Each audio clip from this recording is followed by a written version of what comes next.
पूर्व केंद्रीय मंत्री शरद यादव का निधन हो गया। उनकी बेटी ने फेसबुक पोस्ट के जरिए इसकी पुष्टि की। वो 75 साल के थे। शरद यादव कई सरकारों में केंद्रीय मंत्री भी रह चुके हैं। शरद यादव ने 2018 में लोकतांत्रिक जनता दल का गठन किया था। मार्च 2020 में उन्होंने लालू यादव के संगठन आरजेडी में विलय कर लिया। उन्होंने कहा था कि एकजुट विपक्ष की ओर पहला कदम है। उनके निधन पर पीएम मोदी समेत अन्य नेताओं ने दुख व्यक्त किया। छत्तीसगढ़ में कई जगहों पर ईडी की रेड की गई। आईएएस संबलगन पी के घर पे छापे पड़े। इसके अलावा कांग्रेस के पूर्व विधायक अग्नि चंद्राकर के घर पर भी छापेमारी हुई। दुर्ग, भिलाई, बिलासपुर, कोरबा, महासमुंद में कारोबारियों के ठिकानों पर छापेमार कार्रवाई हुई। छापेमारी पर सीएम भूपेश बघेल ने कहा कि कुछ होना नहीं है, परेशान कर रहे हैं। बीजेपी ईडी को हथियार की तरह इस्तेमाल कर रही है। जैसे सरकार बदली, वहाँ से जितने भी सेंट्रल एजेंसी है वो सब बोरिया बिस्तर बांध के निकल लिए हैं। अब चूंकि छत्तीसगढ़ में चुनाव है तो फिर इस प्रकार से कर रहे हैं। उनका तो उद्देश्य ही वही है। जहाँ जहाँ चुनाव होते हैं, पश्चिम बंगाल में पहले खूब चला था चुनाव पहले करके, उसके बाद महाराष्ट्र में चला, यहाँ उसके पहले कर्नाटक में चला था, और यहाँ चल रहा है। तो ये कुल मिला के जो स्थिर सरकार है उसको स्थिर करना, जो जितना बदनाम कर सकते हो बदनाम करो, और अधिकारियों को, व्यापारियों को, राजनेताओं को डराने का काम। मुख्यमंत्री भूपेश बघेल का भेंट मुलाकात कार्यक्रम के तहत कोरबा जिले में पौड़ी उपरोड़ा के पिपरिया गांव पहुंचे। यहां जनप्रतिनिधियों, अधिकारियों, कर्मचारियों और जनता ने हेलीपैड पर उनका स्वागत किया। हेलीपैड पर ग्राम अमझर के ग्रामीणों ने डंडा नृत्य कर मुख्यमंत्री का स्वागत किया। पारंपरिक धुन और मांदर की थाप पर डंडा नृत्य ने मुख्यमंत्री का मन मोह लिया। उनके स्वागत में भारी संख्या में ग्रामीण हेलीपैड पर मौजूद रहे। इसके बाद मुख्यमंत्री कार्यक्रम स्थल पहुंचे और ग्रामीणों से मुलाकात कर बातचीत की।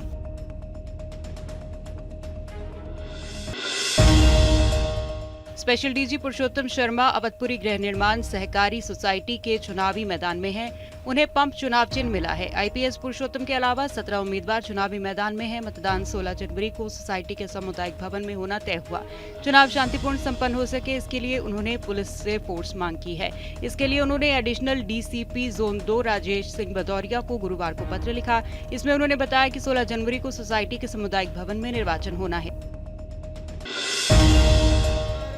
इंदौर में अपनी कई मांगों को लेकर छात्रों ने एमपीपीएससी के ऑफिस पर प्रदर्शन किया। ऑफिस का घेराव करते हुए छात्र सड़क पर बैठ गए। ये प्रदर्शन नेशनल एजुकेटेड यूथ यूनियन के बैनर तले किया गया।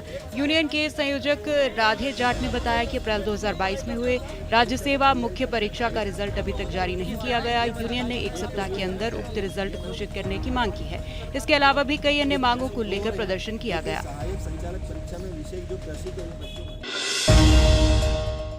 मध्य प्रदेश की राजधानी भोपाल के लिए नए साल की शुरुआत ठीक नहीं रही। जहां पिछले 2 हफ्ते में ही भोपाल में अब तक 30 लोगों की हार्ट अटैक से मौत हो गई, वहीं 100 से ज्यादा मामले भी सामने आ चुके हैं। ऐसे में चिंता वाली बात यही है कि इसमें ज्यादातर युवा मरीज हैं। डॉक्टर अजय शर्मा, जो कि जीएमसी में कार्डियोलॉजी विभाग में प्रोफेसर हैं, वहीं टीवी9 भारतवर्ष से बातचीत में उन्होंने कहा कि हृदयघात के मामलों में लोगों की लापरवाही मुख्य वजह होती है।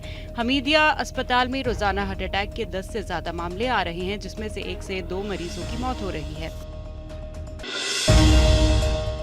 बालोद जिले के गुरूर ब्लॉक के चंदन बेहरी गांव में चिकन पॉक्स की बीमारी ने दस्तक दी है। इस बीमारी की चपेट में मिडिल स्कूल के कई बच्चे भी आए हैं। इसके बाद स्वास्थ्य विभाग की टीम हरकत में आई है। चपेट में आने वालों की संख्या 49 से अधिक बताई जा रही है। सभी बुखार, खुजली, सर्दी और शरीर में रेड सोरेसिस से पीड़ित हैं। वहीं मामले की जानकारी लगते ही स्वास्थ्य विभाग गाँव में अस्थायी कैंप लगाकर पीड़ितों का इलाज कर रहा है।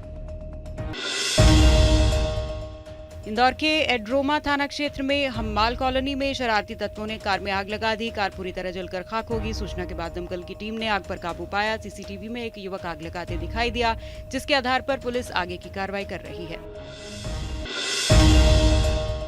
महाकाल की नगरी उज्जैन में सनसनी बनी लेडी डॉन आखिरकार पुलिस के हत्थे चढ़ गई। कई दिनों से ये लड़की हथियारों के साथ फोटो खिंचवाकर सोशल मीडिया पर डालते हुए रौब दिखाने की कोशिश कर रही थी। ये लड़की खुद को भविष्य का लेडी डॉन बताती थी, लेकिन लेडी डॉन बनने से पहले ही पुलिस ने उसे गिरफ्तार करके जेल भेज दिया।